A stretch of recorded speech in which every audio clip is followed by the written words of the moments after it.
Hi, this is Andrew with Mock 2 You Drop, and in this video I'm going to discuss 6 tips for doing mock exams for your CFA Level 1 exam preparation. So we're currently about 5 weeks away from the December 2019 Level 1 exam, and you're probably starting to wrap things up with the readings, getting ready to work on mock exams.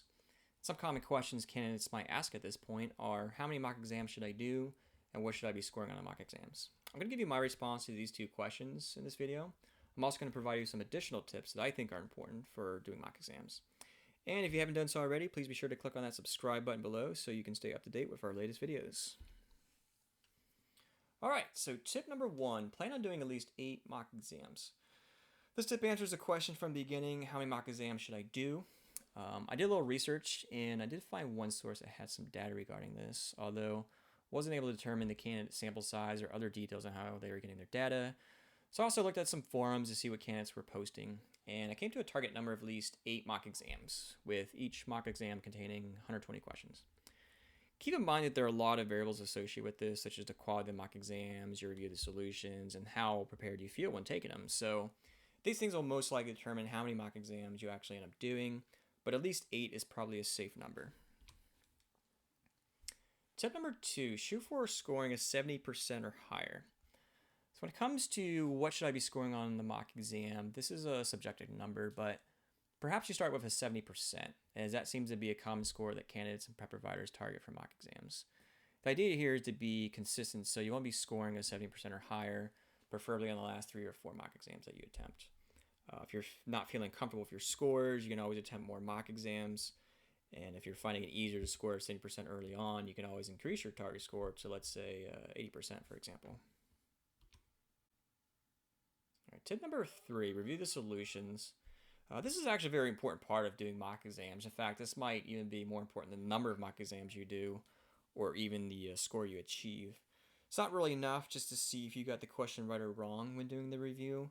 Unless you're very confident in your answer choice, reading through the solutions can help you not only understand why you got the question right, but may also tell you why the other answer choices were wrong, which is why spending quality time doing the review of the solutions can really add value to your preparation.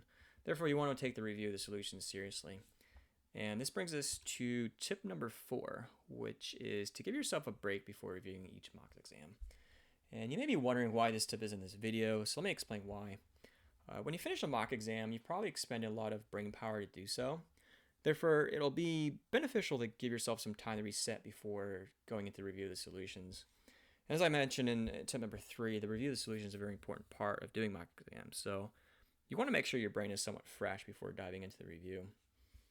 One way you can do this, if you work full time, if it's a weekday, you can do the mock exam one day, and then the following day you set aside for review of that mock exam.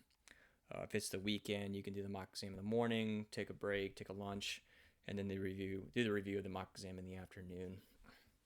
The point is to have a fresh mind when reviewing each mock exam, because you can really get a lot out of the review process alone. All right, tip number 5, strive for understanding rather than just memorizing.